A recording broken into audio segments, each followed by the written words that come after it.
নমস্কার বন্ধুরা, আপনাদের সকলকে স্বাগত অডিও স্টোরি বাড়িতে। আশা করি আপনারা সকলেই ভালো আছেন।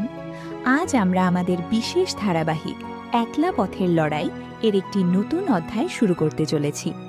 আপনারা গত 4টি পর্বে এই একলা মায়ের সংগ্রাম আর লড়াইকে যেভাবে ভালোবেসেছেন তাতে আমরা সত্যিই আপ্লুত। আপনাদের অনুরোধেই আজ আমরা হাজির হয়েছি এই গল্পের 5ম পর্ব নিয়ে। যারা আজ প্রথমবার আমাদের এই ভিডিওটি দেখছেন তাদের জানিয়ে রাখি, আপনাদেরই প্রিয় সেই সিঙ্গল মাদার গল্পটি এখন থেকে এক নতুন নামে, এক নতুন আঙ্গিকে আমাদের চ্যানেলে নিয়মিত প্রকাশিত হবে। গত পর্বগুলোতে আমরা দেখেছি পাহাড়ের কোল ঘেঁষে এক অদম্য নারীর জীবনযুদ্ধ, আর আজ 5 নম্বর পর্বে আমরা দেখব সেই লড়াইয়ের এক নতুন মোড়। তাহলে আর দেরি না করে চলুন শুরু করি আজকের বিশেষ গল্প, একলা পথের লড়াই পর্ব 5। গলার আওয়াজ পেয়ে রাজু পেছন ঘুরে দাঁড়ায়। কিংসুক এক হাত ধরে কোমরে হাত দিয়ে দাঁড়িয়ে আছে। ও ফিরছিল একটা শেয়ার গাড়ি করে। গাড়িটা ঠিকঠাকই আসছিল, কিন্তু কিছুক্ষণ আগেই টায়ার ফেটে গেছে। হাসপাতাল থেকে এখনো বেশ কিছুটা দূরে আছে। গাড়ির অপেক্ষাটাই না করে কিংসুক হেঁটে হেঁটে আসছিল। হঠাৎই দেখতে পায় মেহুলকে ওরা বিরক্ত করছে। যতই রেগে থাক, মেহুল আর তিতলিকে কেউ হ্যারাস করছে, এটা দেখে চুপ থাকতে পারলো না। রাজু দেখেই চিনতে পারলো ওকে। এটা গতকাল সেই ছেলেটা না? মেয়েটার সাথেই ছিল নাকি? আপনি এখানে? বাচ্চাটার হাত ছাড়ুন। কি করছো তুমি কিংসুক? তুমি যাও এখান থেকে। কিংসুক মেহুলের কথায় পাত্তা দিল না। বেশ মেজাজ নিয়ে এগিয়ে আসে সে। ওর হাতটা ছাড়ো রাজু।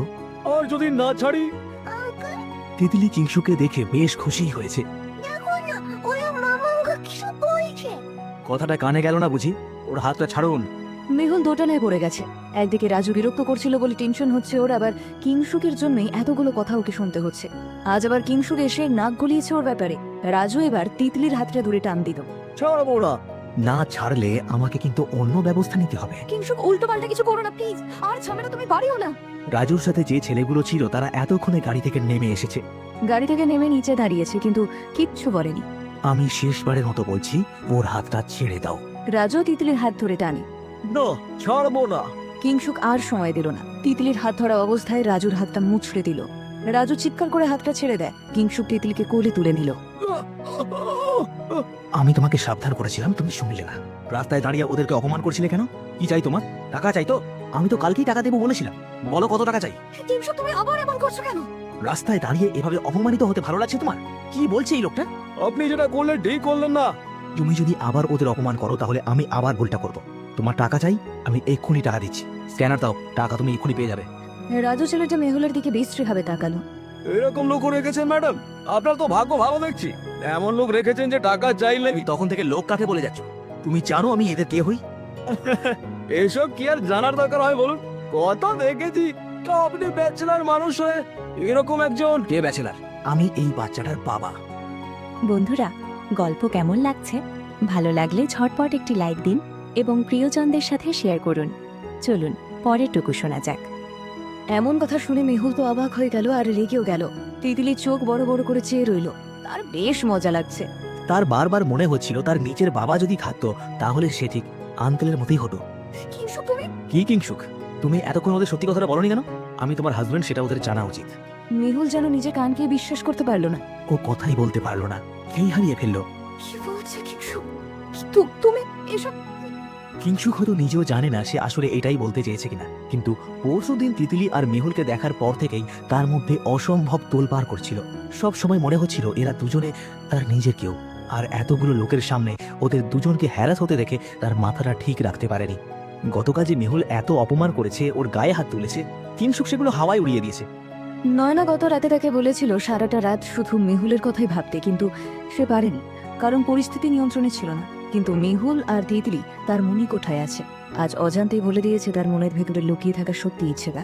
মেহুল হাঁ করে কিংসুককে দেখছে, আর রাজু ছেলেটাও এই অবাক হয়ে তাকিয়ে আছে। এই তোরা দেখছিস? এই ছেলেটা বলে কি ম্যাডামের হাজবেন্ড, মানে ওই বাচ্চাটার বাবা। কিন্তু আমি যতদূর শুনেছি মেয়েটা বাচ্চাকে নিয়ে একাই থাকে। হঠাৎ করে হাজবেন্ড এলো কোথা থেকে? কোথাও কিচ্ছু ছিল না, হঠাৎ করে হাজবেন্ড জোগাড় হয়ে গেল। মগের মতো করেছে নাকি? তবে দেখে চলছে এসব। কিংসুক, তুমি কিন্তু এবারে বাড়াবাড়ি করছো। আমি কি করছি সেটা আমি খুব ভালো করেই জানি মেহুল। কিংসুক মেহুলের দিকে তাকিয়ে থাকে গম্ভীরভাবে। তুমি চুপ করে আমার পাশে দাঁড়িয়ে থাকো। এতক্ষণ দাঁড়িয়ে অপমানিত হতে ভালো লাগছিল বুঝি? এখন আমার পাশে দাঁড়াও।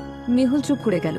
তিতলির একটু আগে যতটা মন খারাপ ছিল এখন ততটাই ভালো লাগছে কিংশুক আঙ্কেলকে দেখে। কোনো না কোনো ভাবে ওর মনে হয়েছে যে কিংশুক আঙ্কেল থাকলেই ওর বা মাম্মামের কোনো ক্ষতি হবে না, তাই কিংশুকে সে আগের মতোই জড়িয়ে ধরে রেখেছে।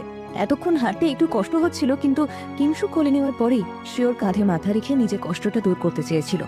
আপনি তো টাকা চাইছেন, বলুন কত টাকা, আমি এক্ষুনি পাঠিয়ে দিচ্ছি। কিংশুক, মেহুল অস্থির হয়ে পড়ে। তুমি কেন বুঝছো না? আবার তুমি কথা বলছো? আমি আসি তো। উনি তোমাকে কত টাকা দিতে বলেছেন? 15,000 টাকা। স্ক্যানার দিন, এক্ষুনি আপনার অ্যাকাউন্টে টাকা ঢুকে যাবে। রাজু বোধহয় জানে না এই জিনিসটা কি। ও উত্তরে বলে, কি বলেন? ওসব আমার নেই, আমাকে ক্যাশ দিন।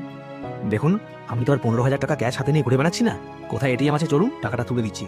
রাজু একটু ভাবলো, কারণ এখানে কাছাকাছি এটিএম নেই, বেশ দূরে আছে। কি ভাবছেন, টাকাটা পাবেন কি না? পেয়ে যাবেন, পেয়ে যাবেন। আপনি আজ বিকেলে হাসপাতালের সামনে আসুন, ওখানে আমি আপনার জন্য টাকা নিয়ে দাঁড়িয়ে থাকবো। হাসপাতালে আপনি কেন থাকবেন? সেটা আপনার জানার দরকার নেই। আপনি টাকা চেয়েছেন, আমি টাকা দেবো, কিন্তু একটা কথা, এরপর যদি আর একবারও দেখেছি আমার মেয়ে আর ওয়াইফকে বিরক্ত করেছেন, আপনাকে কিন্তু আমি ছেড়ে দেব না। কথাটা মনে রাখুন, আর বিকেলে এসে টাকাটা নিয়ে যাবেন।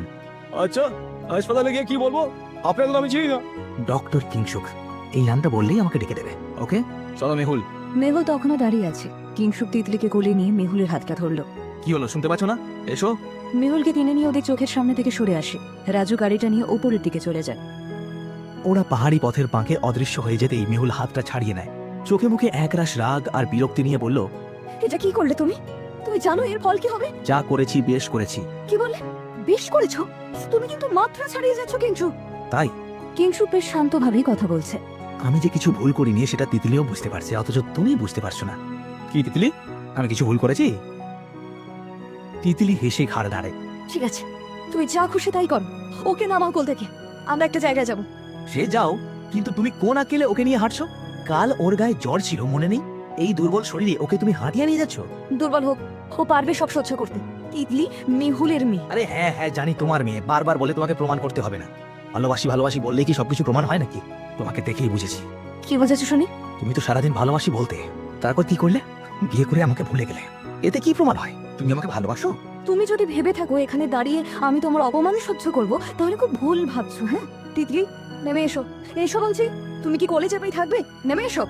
বন্ধুরা, গল্প কেমন লাগছে? ভালো লাগলে ঝটপট একটি লাইক দিন এবং প্রিয়জনদের সাথে শেয়ার করুন। চলুন পরের টুকু শোনা যাক। তিতলি নামবে না। তিতলি, নেমে এসো। বকছো কেন ওকে? তিতলির একটুও নামার ইচ্ছে নেই। সে কিংশুকে ডেকে তাকিয়ে আছে। ও যে হাঁটতে পারছে না সেটা তুমি বুঝতে পারছো না? বলো কোথায় যাচ্ছ? আমি যাচ্ছি। তুমি আমাদের সাথে কোথাও যাবে না। মেহুল, রাগে তোমার বোধ বুদ্ধিটাই নষ্ট হয়ে গেছে। একটু বোঝার চেষ্টা করো। তিতলি হাঁটতে পারছে না, দুর্বল আছে। আমি যেতে চাইতাম না যদি না ও এতটা অসুস্থ হতো। প্লিজ একটু বোঝো, আমি তোমার সাথে যাচ্ছি, চলো। তুমি তোমার কাজ করো, আমি ওকে কোলে নিয়ে হাঁটছি।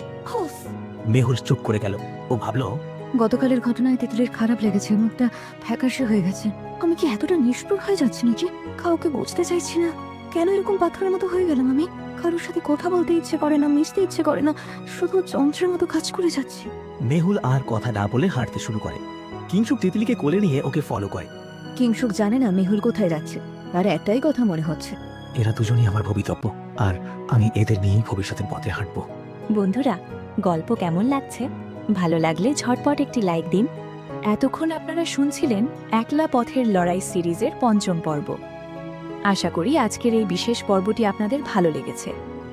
একটি সংগ্রামী জীবন আর মাতৃত্বের এই না বলা কথাগুলো যদি আপনার হৃদয়কে স্পর্শ করে থাকে, তবে ভিডিওটি আপনার প্রিয়জনদের সাথে শেয়ার করতে ভুলবেন না। আপনাদের এক একটি লাইক আর মূল্যবান কমেন্ট আমাদের পরবর্তী পর্বগুলো আরও সুন্দরভাবে তৈরি করতে দারুণভাবে অনুপ্রাণিত করে। পরবর্তী পর্বে এই লড়াই কোন দিকে মোড় নেয় তা জানতে চোখ রাখুন আমাদের চ্যানেলে। আর যারা এখনও আমাদের অডিও স্টোরি ব্যাডি পরিবারের সদস্য হননি, তারা নিয়মিত এই ধরনের হৃদয়স্পর্শী গল্প শুনতে এখনই চ্যানেলটি সাবস্ক্রাইব করে পাশে থাকা বেল আইকনটি প্রেস করে দিন। দেখা হচ্ছে খুব শীঘ্রই পরের পর্বে। ততক্ষণ সবাই ভালো থাকুন, সুস্থ থাকুন। ধন্যবাদ। আপনার ভালোবাসা ও অনুপ্রেরণাই আমাদের চলার পথকে সহজ করে তোলে। পাশে থাকার জন্য ধন্যবাদ। Team audio story ব্যাডি।